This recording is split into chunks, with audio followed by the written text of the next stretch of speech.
Vocês estão felizes mesmo? Vocês podem se assentar. Glória a Deus pela sua vida, Durt. Muito obrigado. E aí, galera? Como é que vocês estão? Deixa eu abrir minhas coisas aqui. Hoje eu tive um dia muito abençoado. O inimigo tentou me parar, mas pela glória de Cristo eu estou aqui. Aleluias! Não entendi essa risada. Entendedores entenderão. Quem estava lá sabe a forma que o inimigo tentou me parar. Mas eu persisti e permaneci para a glória de Deus. Amém?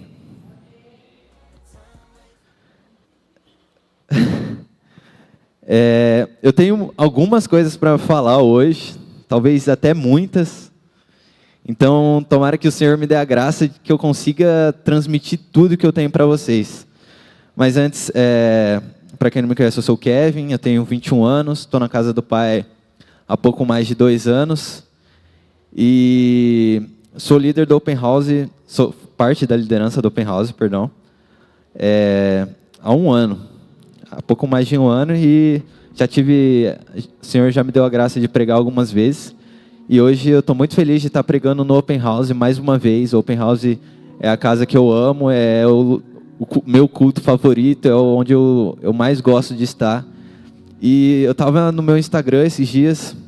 Sabe quando você entra e vê o que você postou nesse exato dia, alguns anos atrás? E nessa semana, há 2 anos atrás, eu postei que eu estava num culto do Open House sobre o Setembro Amarelo.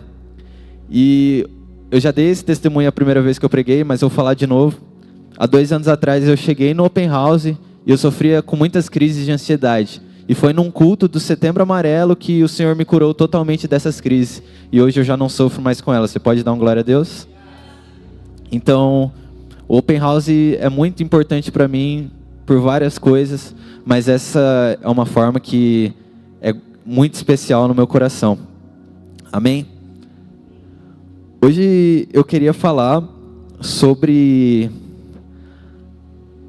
avivamento, mas eu não queria falar sobre avivamento em uma comunidade, em uma cidade ou um país. Eu queria falar sobre um avivamento dentro de nós.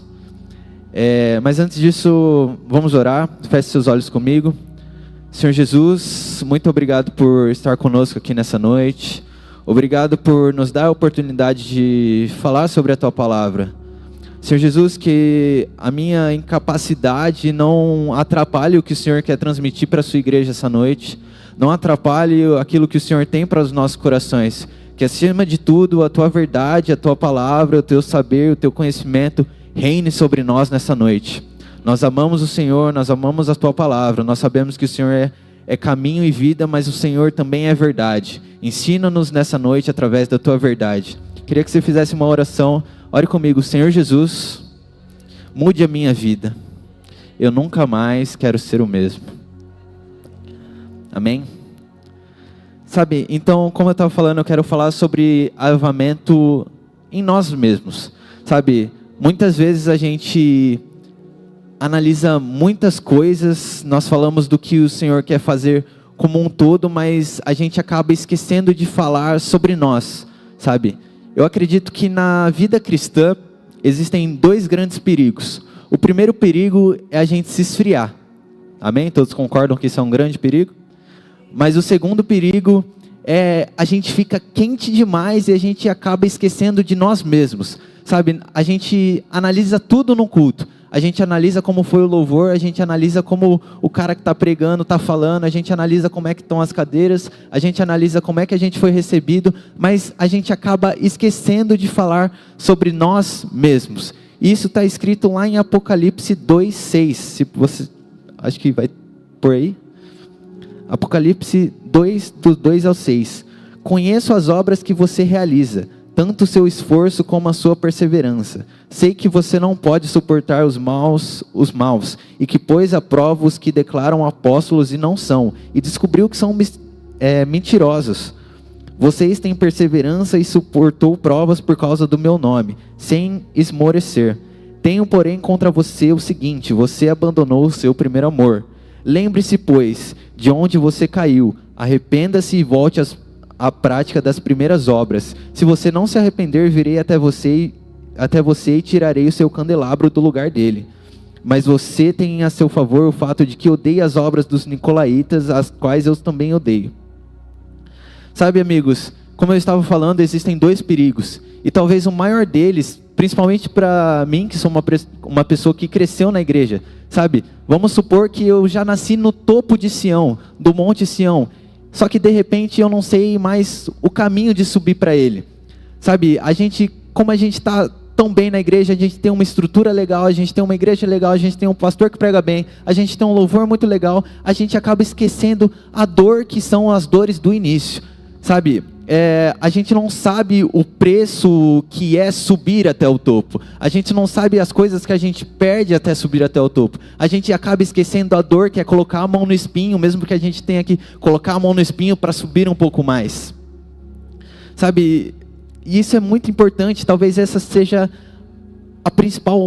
o principal ponto dessa mensagem. A gente nos lembrar das nossas dores. Existe um salmo de Davi que ele fala, me lembra da alegria da tua salvação.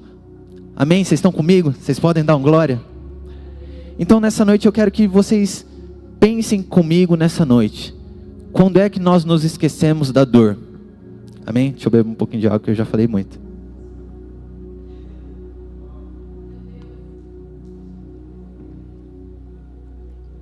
Então, que nessa noite a gente não espere apenas mais um culto, mas que a gente espera o culto.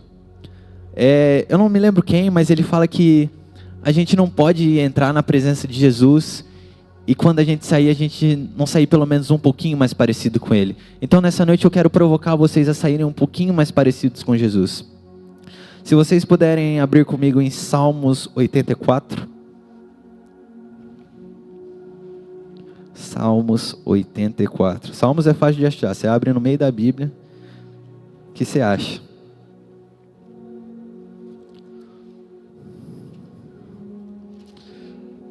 (84:1).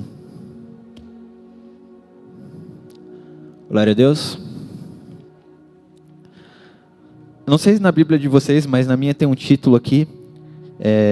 E o título é Saudades do Templo. Quão amáveis são os seus tabernáculos, Senhor dos Exércitos. A minha alma suspira e desfalece pelos átrios do Senhor. O meu coração e a minha carne exultam pelo Deus vivo. Pula para o versículo 4. Bem-aventurados os que habitam em tua casa, louvam-te perpetuamente. Bem-aventurado é aquele cuja força está em ti, em cujo coração se encontram os caminhos aplanados. Quando passa pelo vale árido, faz dele um manancial. De bênçãos o cobre a primeira chuva. Vão indo de força em força, cada um deles aparece diante de Deus em Sião. Trazendo um breve contexto para vocês, quando você lê esse salmo de número 84, esse salmo não é um salmo escrito por Davi, ele é um salmo escrito pelos filhos de Corá. Os filhos de Corá são filhos daquele cara que na época de Moisés, quando eles tinham sido libertos do Egito, esse Corá, ele fez uma rebelião no meio do povo. Então a terra se abriu e engoliu todos esses caras que estavam juntos com eles na rebelião. Esses são os filhos de Corá. Naquela época Deus poupou somente os 2 filhos deles. Então a geração dele é conhecida como os Coraitas. E esse salmo é conhecido como o Salmo dos Coraitas, porque foi eles quem escreveram. Então, sabendo disso, esses Coraitas, eles serviam no tabernáculo do Senhor. Mas tem um ponto muito importante, eles não podiam entrar no templo do Senhor, eles não podiam entrar no Santo dos Santos. Ou seja, tudo que eles falam aqui, eles ao menos conheciam o Santo dos Santos. Vamos ler de novo, então, tendo isso na cabeça. Quão amáveis são os teus tabernáculos, Senhor dos Exércitos. A minha alma suspira e desfalece pelos átrios do Senhor. O meu coração e a minha carne exultam pelo Deus vivo. Meus amigos, eles não podiam entrar no Santo dos Santos, mas eles amavam pelo menos a porta do Santo dos Santos. Sabe, mesmo eles tendo uma limitação de acesso, isso não limitou a fome deles. Isso não limitou a paixão deles pela casa do Senhor. Então, hoje nós Mas graças a Deus hoje a gente tem um igual acesso não somente a um sacerdote, mas igual acesso a Jesus, sabe? Então, tendo isso em mente, meus amigos, sabe, esses caras, eles não podiam entrar no templo porque o pai deles foi rebelde, e ele está sofrendo. Eles sofrem isso, mas mesmo assim eles falam: quão amáveis são os teus tabernáculos. Oh meu Deus, como eu amo estar na sua casa. O meu coração e a minha carne exultam pelo Senhor. Meus amigos, vocês têm noção disso? A minha carne exulta pelo Senhor. Não somente o meu espírito, não somente o meu coração, mas a minha carne, que é totalmente pecaminosa, ela exulta pelo Senhor. Eles tinham uma limitação de acesso, mas eles não tinham uma limitação de paixão. Eles não tinham uma limitação de fome. Então, essa é a pergunta que eu quero deixar para vocês nessa primeira parte da pregação. Sabe, o que tem limitado a sua fome?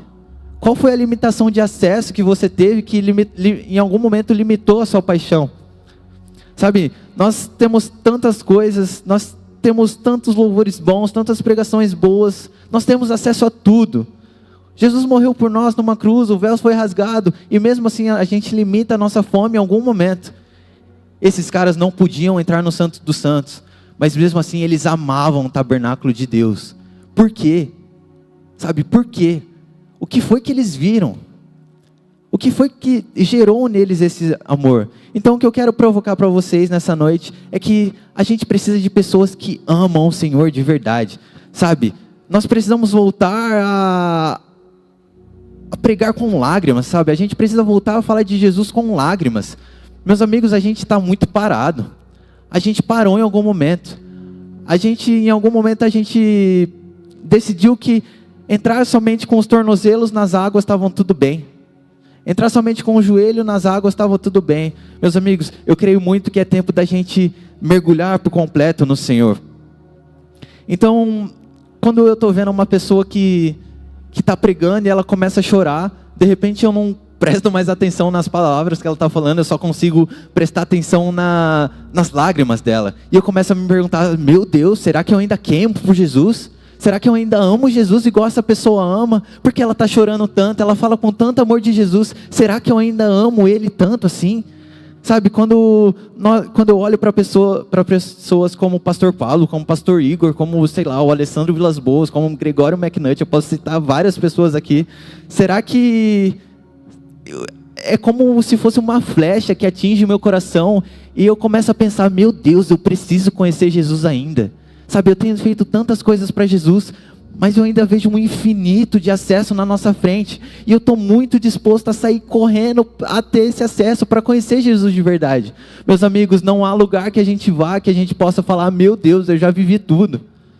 Sabe, os coraitas, eles não tinham acesso ao Santo dos Santos, mas eles amavam, eles eram como se fossem os porteiros do tabernáculo, mas eles amavam isso, eles entregavam a vida deles por isso.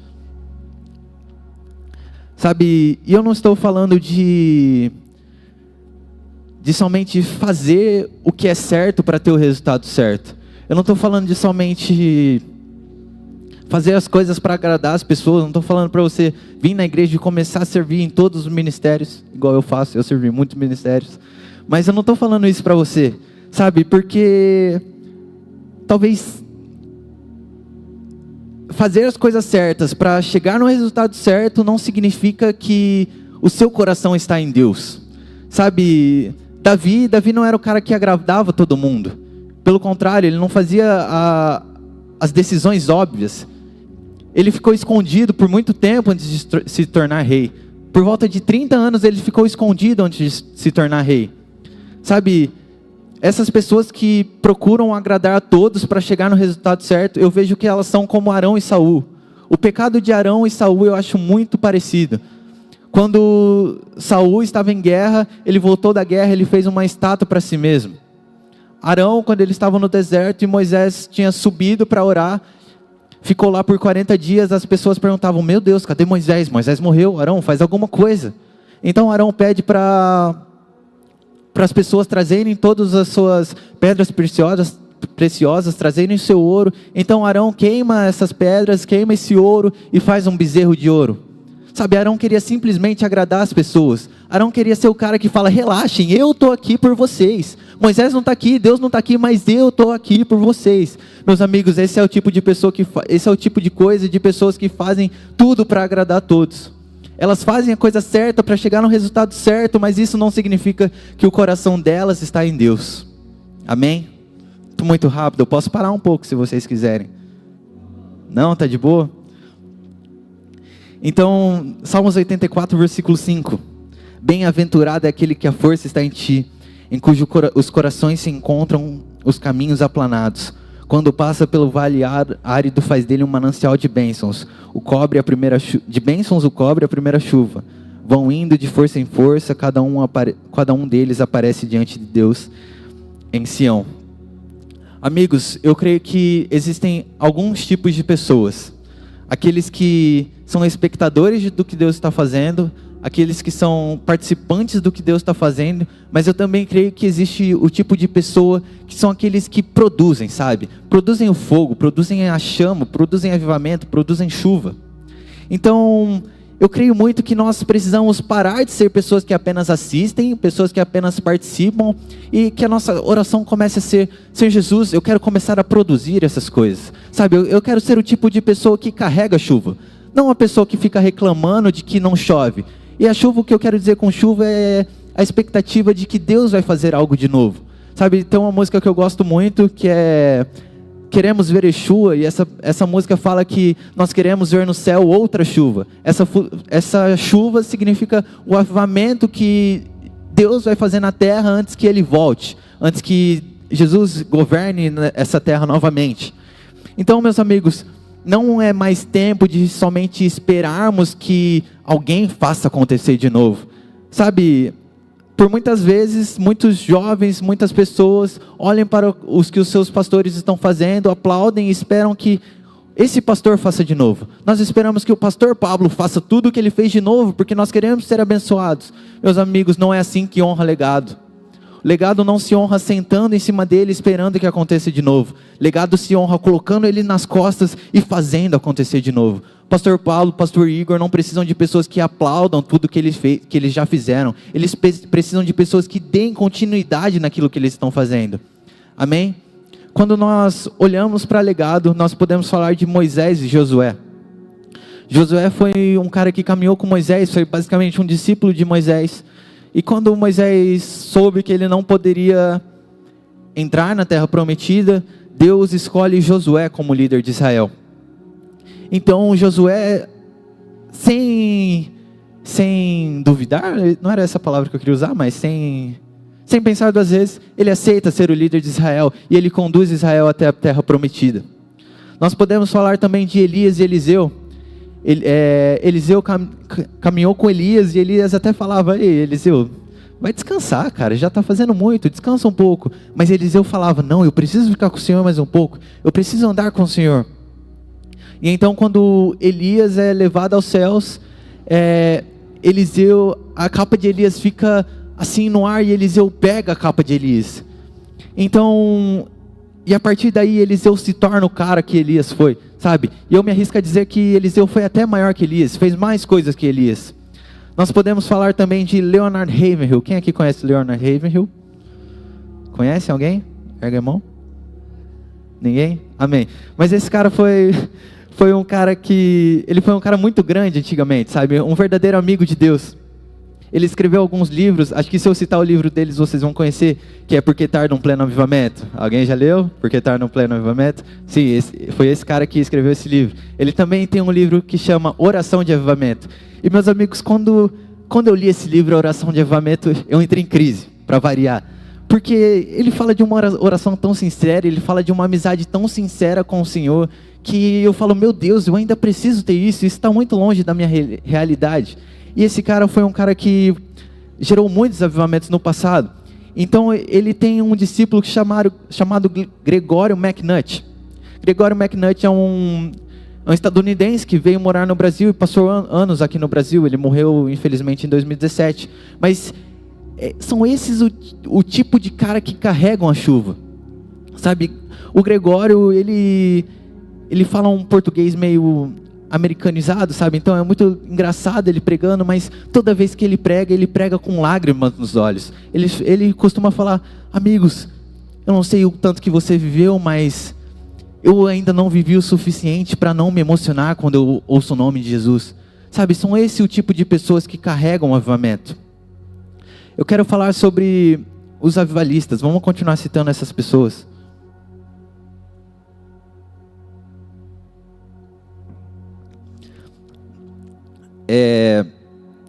Charles Finney, ele é também um americano.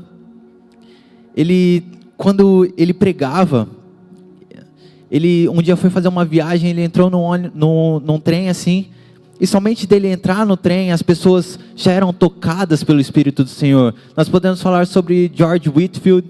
Ele era um cara magrinho assim igual eu, mas ele pregava sobre multidões, e quando ele pregava, somente a voz dele, sem nenhuma microfonação ou caixas de som, a voz dele era escutada por mais de 2.000 pessoas.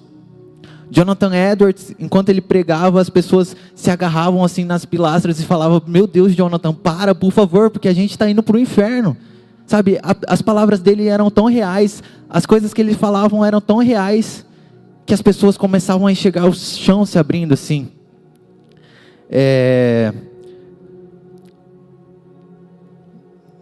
Perdão. Tá vendo bem, caraca. Sabe, as pessoas, quando você faz algo a mais de radical, as pessoas já te chamam de... Quando você faz um pouquinho a mais, as pessoas já te chamam de radical. Sabe, eu queria que essas pessoas olhassem para João e falassem: João, para de pregar o evangelho, cara. Você vai ser preso numa ilha. Sabe, você não vai ver seus filhos crescerem, você não vai ver as suas igrejas que você plantou crescerem. Eu queria que elas olhassem para Pedro e falassem: Pedro, para de falar de Jesus, cara. Os caras vão te crucificar, para, pelo amor de Deus. E de fato elas falaram. Pedro, em algum momento, ele chegou a falar: tudo bem, eu vou sair de Jerusalém, porque eu não consigo mais isso. Então, quando Pedro estava saindo de Jerusalém, ele tem uma visão. A visão dele foi Jesus entrando novamente em Jerusalém, carregando uma cruz nas costas. Então Pedro pergunta para Jesus: Jesus, por que você está voltando para Jerusalém? E então Jesus responde: Pedro, eu estou indo para o meu lugar. Então Pedro imediatamente entende que aquilo estava sendo falado sobre a morte de Pedro. Então Pedro volta para Jerusalém e é crucificado. Mas um detalhe muito importante: quando ele foi crucificado, antes dele ser de fato pregado numa cruz, ele fala: ei, por favor, vocês podem me crucificar, tá tudo bem, de verdade, mas me crucifiquem de cabeça para baixo, porque eu não sou digno de morrer como meu Senhor morreu. Então Pedro é crucificado de cabeça para baixo. Sabe? Então são esses os tipos de legado que nós temos que carregar. Sabe? Repita comigo. Agora o turno é meu. Agora o turno é meu. Sabe? Não é mais tempo de aplaudirmos legados, mas é tempo de nós carregarmos um legado. Sabe? As pessoas que movem as coisas são aquelas que oram. Existe uma frase, eu não lembro ao certo quem falou essa frase, mas ele fala: eu oro para que as pessoas parem de querer ser reconhecidas pelas outras pessoas, mas que elas passem a se importar em ser reconhecidas no lugar onde realmente importa, que é o trono de Deus. George Russell, ele é um pastor lá nos Estados Unidos, da Upper Room, e ele diz que se os jovens de hoje em dia entendessem que existe uma sala do trono, eles parariam de perder tanto tempo com outras coisas e realmente perderiam tempo com o que realmente importa. Então, amigos, essa é uma mensagem muito simples. Eu não estou trazendo algo novo, eu não estou trazendo um fundamento novo. Na verdade, isso deveria ser a base da nossa fé. Sabe, eu não estou inventando a roda novamente, não é uma revelação nova. Eu só estou apenas provocando algo em vocês, para que vocês comecem a provocar os céus novamente.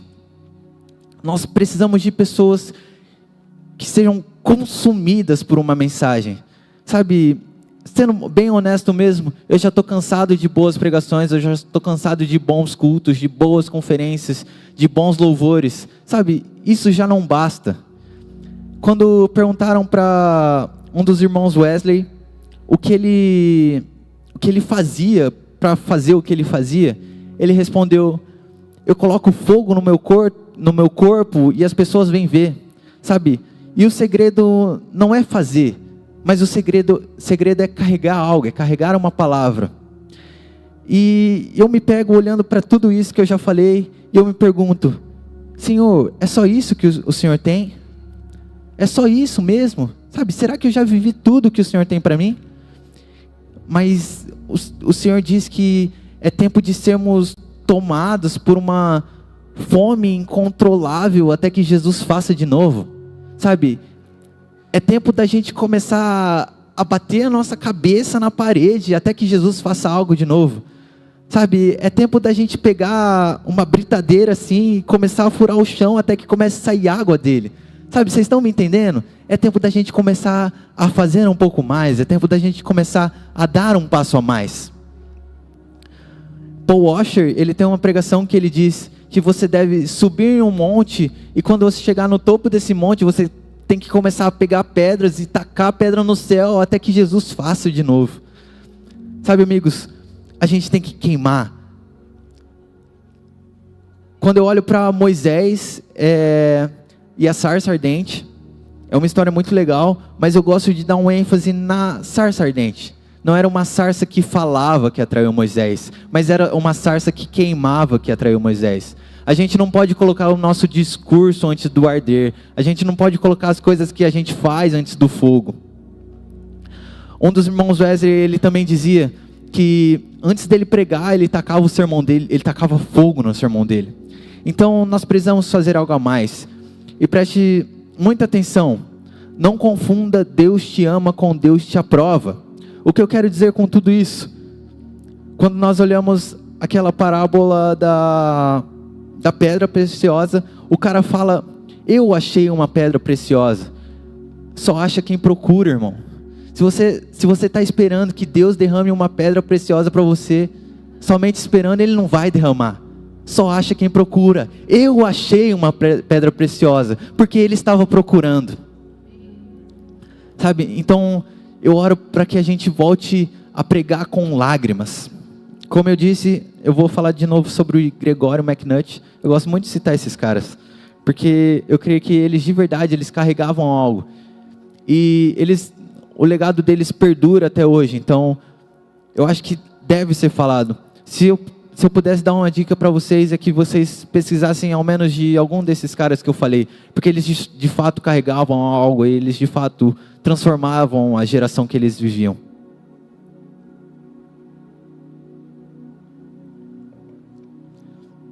Então, esse Gregório McNutt, ele tinha um ministério chamado Paixão, Fogo e Lágrimas. Só pelo nome você já dá para perceber o quão profundo esse cara era.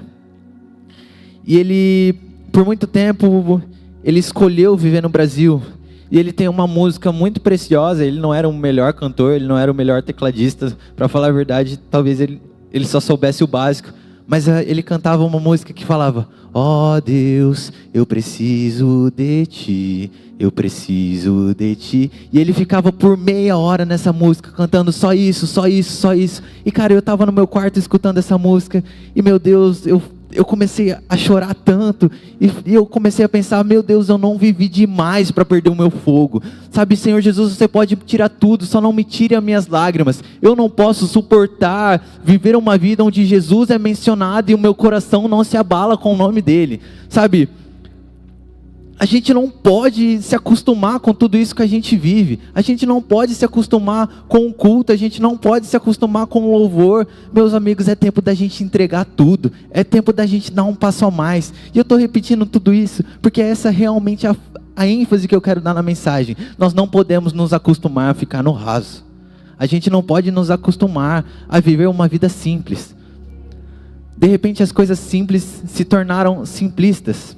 A gente já sabe de tudo, a gente já tem todas as respostas, mas será que a gente ainda depende de verdade de Jesus? Será que a gente ainda depende? Será que a gente ainda espera que o Senhor faça algo? E por favor, tire da sua mente essa coisa de predestinado, essa coisa de meu Deus, o pastor Pablo foi escolhido, o pastor Igor foi escolhido, eles têm uma graça. De fato, eles têm uma graça. Mas, meus amigos, vocês só vão atingir o que eles atingiram se vocês começarem a provocar, se vocês começarem a procurar isso que eles têm. E eu não quero trazer para vocês um peso, muito pelo contrário, eu quero apresentar para vocês um plano maior do que o Senhor quer fazer. Sabe, o que eu quero apresentar para vocês é um plano maior de que o Senhor, Ele pode fazer novamente. Tudo que Ele fez, Ele pode fazer de novo. Amém? Acabou. Tô brincando, não acabou não. Foi só uma introdução tudo isso. Agora eu vou entrar na palavra.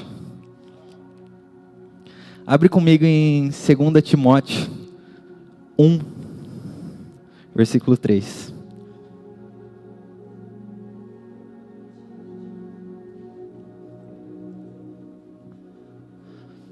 Olha, você achou minha versão aí sim, hein? Minha versão é Almeida corrigida. Na verdade, essa não é a minha versão não, mas... minha versão é NAA. 2 Timóteo 1:3. Ixi, não estou achando Timóteo na minha Bíblia. Acho que não tem. Tirar essa parte da minha Bíblia.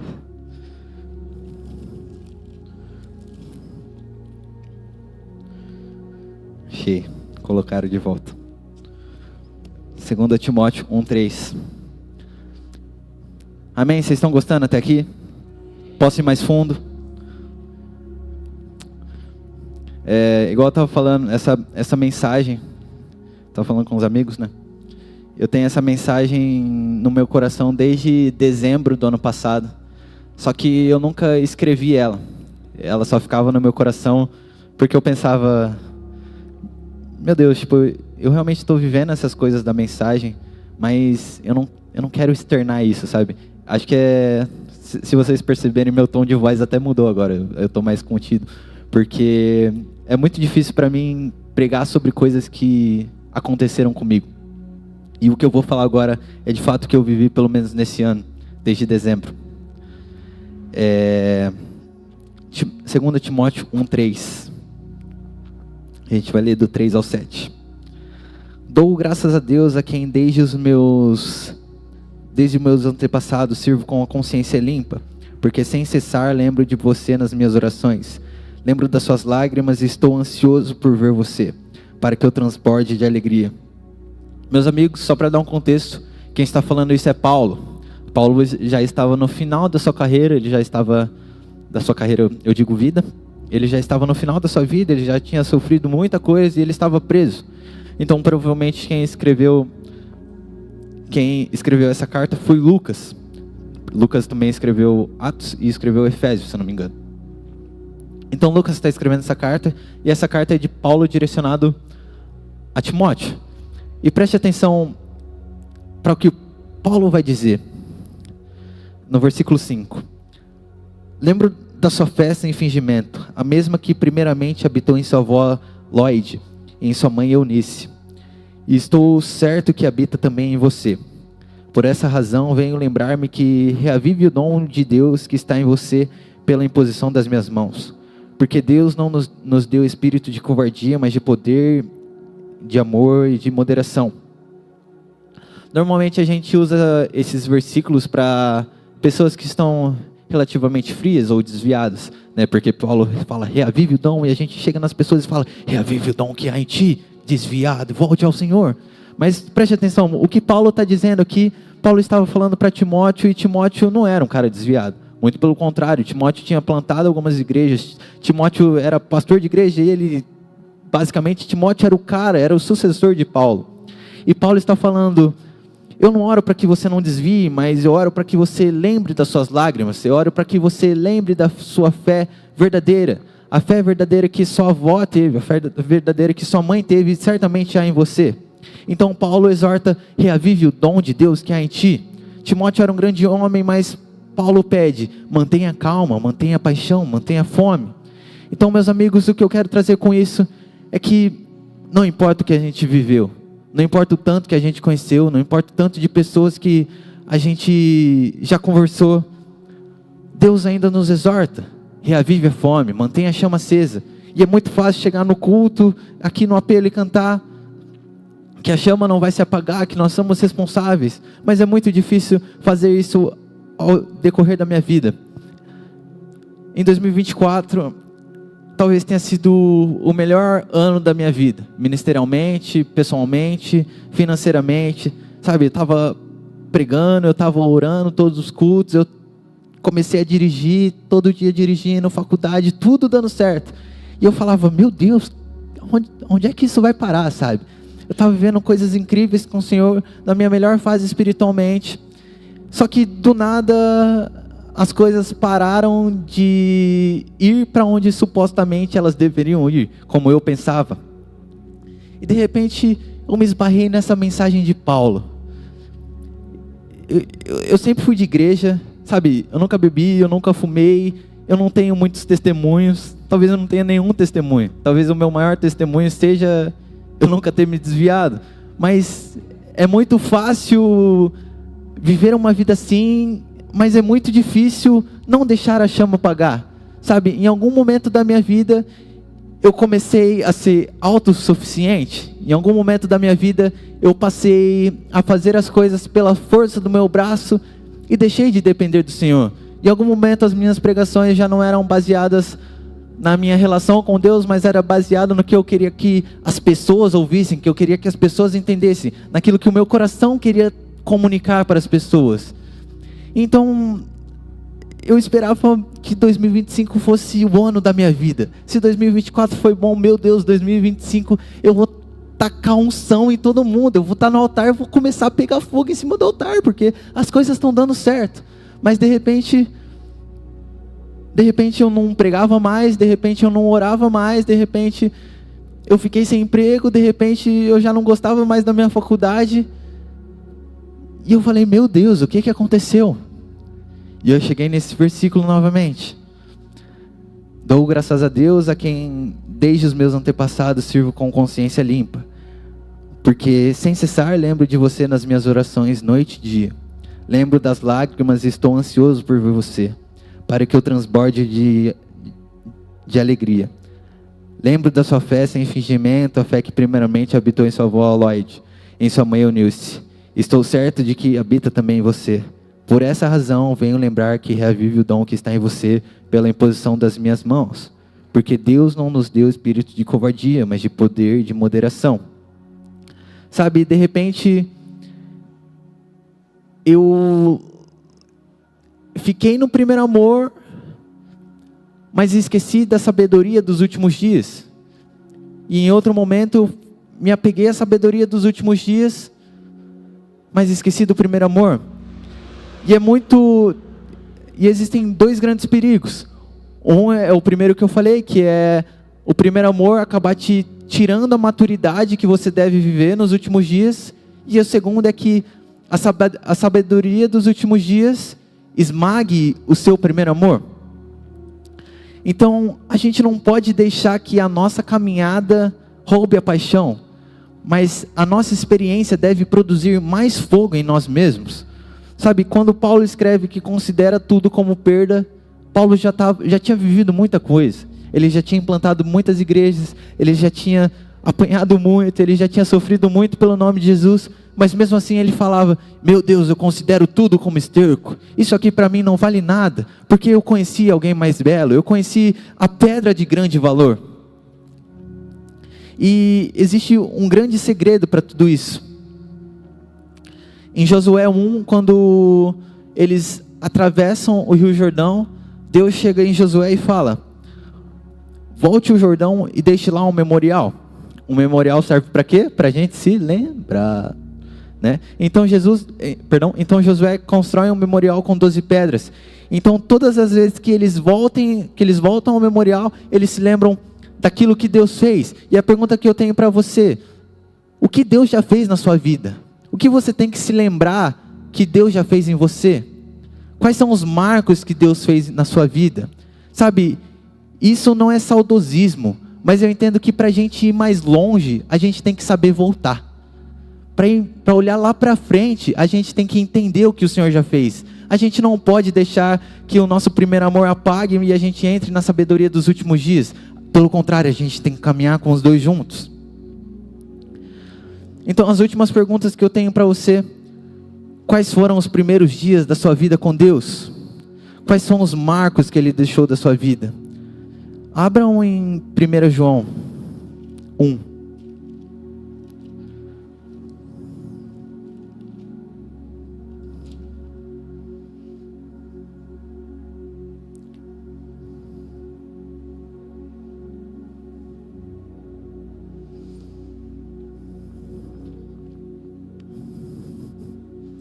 Primeiro João 1. O que era desde o princípio, o que ouvimos, o que vimos, e com os nossos próprios olhos, o que contemplamos e as nossas mãos apalparam a respeito do verbo da vida. Meus amigos, aqui João está falando de algo, está falando de Jesus, né? Nessa época ele queria combater um pensamento grego de que as coisas da terra não eram tão espirituais quanto, sei lá, dando um exemplo básico, eles estavam combatendo que dar o dízimo não era espiritual, tão espiritual quanto jejuar. Então era esse o pensamento que João estava querendo combater. E quando nós olhamos para todas as mensagens de João, quando nós olhamos para tudo que ele viveu, tudo que ele carregou, todas as revelações que ele teve, e ele fala aqui, o que vimos, o que ouvimos, o que apalpamos. Então eu estava falando com o Senhor, e o Senhor me disse: Kevin, não espere viver as mesmas coisas, sendo que você não viu, sendo que você não tocou, sendo que você não conheceu.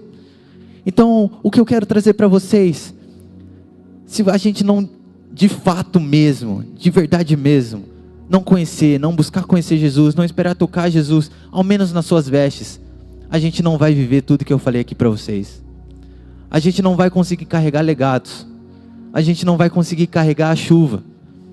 Meus amigos, todos os homens que já produziram avivamentos eram homens de oração. Todos os homens que já produziram avivamentos eram homens que de fato conheciam o Senhor. Eram homens diferentes. Eram homens que davam um passo a mais. Eram homens que... Tem uma história de um avivalista que ele orava tanto de joelho assim no quarto dele, que ao decorrer do tempo, o quarto dele ficou com 2 buracos no chão, e são exatamente os buracos do joelho dele, de tanto que ele orava. Meus amigos, são esses caras que provocaram o céu, esses caras que produziram a chuva, esses caras que fizeram Deus rasgar os céus e fazer mais uma vez. Então, e aqui eu finalizo, é essa paixão que a gente deve carregar. A gente não pode deixar que a sabedoria dos últimos dias apague o nosso primeiro amor. A gente não pode deixar que a nossa experiência apague o nosso amor por Jesus. A gente não pode colocar o discurso antes do arder. A gente não pode colocar as coisas que a gente faz antes do nosso fogo por Jesus. Tudo que nós vivemos, tudo que nós aprendemos, isso deve produzir mais fogo. Não importa o tanto de coisas que você aprendeu, não importa o tanto de coisas que você leu. Nada vai valer se você não estiver queimando por Jesus. Sabe, eu leio muitos livros. Eu leio, teoricamente, a Bíblia todo dia. Mas isso de nada vai valer se eu chegar no céu e o Senhor não olhar para mim e falar: servo bom e fiel, pode entrar no descanso eterno. De nada vai valer se eu não queimar por Jesus. Amém? Se coloque de pé, vamos orar agora. Acho que estou feliz, acho que eu consegui entregar o que eu queria. Acho que essa mensagem, eu espero muito que essa mensagem toque o coração de alguns aqui. Eu não sei o tempo de caminhada de vocês, mas eu oro para que não importe esse tempo, que esse fogo continue queimando e ardendo cada vez mais. Feche seus olhos, vamos orar. Senhor Jesus, nesse momento nós vamos esperar pelo Senhor. Eu não sei se o Senhor quer fazer mais alguma coisa essa noite. Eu não sei se o Senhor quer se mover outra vez nessa noite. Mas nós vamos esperar o Senhor. O Senhor vai tomar a frente desse culto. Nós agradecemos por o Senhor estar presente aqui. Nós agradecemos por essa mensagem. Que que o nível da nossa caminhada não apague o fogo que nós temos. Que o tempo da nossa caminhada não apague a chama que o Senhor um dia acendeu em nós. Senhor Jesus, eu oro para que o Senhor nos lembre nessa noite. Nos lembre da dor que é ter que subir um monte para encontrar com o Senhor. Nos lembre da dor que é colocar a mão no espinho, mesmo que a gente tenha que colocar para subir um pouco mais. Senhor Jesus, nos lembre do dia em que a gente entrou pelo nosso quarto pela primeira vez e os nossos olhos encheram de lágrimas enquanto a gente escutava uma música e o nosso coração foi tomado por uma realidade de quem o Senhor é. Nos lembre nessa noite, Jesus. Nós não queremos que o nosso coração ou a nossa mente carnal tome a frente da nossa paixão por Ti. Que as coisas que a gente sabe não vá à frente do nosso arder pelo Senhor. Assim como aquela sarça que atraiu Moisés, nós queremos ser pessoas que ardem e atraem pessoas para o Senhor. Não pelo nosso discurso, mas pelo Seu mover, pelo Seu fogo, Jesus. Nós oramos, abra nossa mente para um plano maior. Abra nossa mente para que o Senhor sim pode fazer de novo. Abra nossa mente para um conhecimento santo de quem o Senhor é. Eu te peço, Jesus, não nos abandone. Não passe de nós de novo, Jesus. Fique conosco mais um pouco, nós precisamos do Senhor. Nós amamos a Sua presença. E nós só queremos arder. Que esse arder, Pai, a gente não consegue manter sozinho. Que o Senhor nos ajude a manter esse arder. O Senhor sabe os nossos dias, o Senhor sabe o nosso coração. O Senhor sabe as nossas dificuldades, o Senhor sabe os nossos pecados. Mas que o Senhor nos dê força para suportar esses obstáculos. Que o Senhor nos ajude a manter a chama acesa. Nós amamos a Sua presença, Jesus. Amém.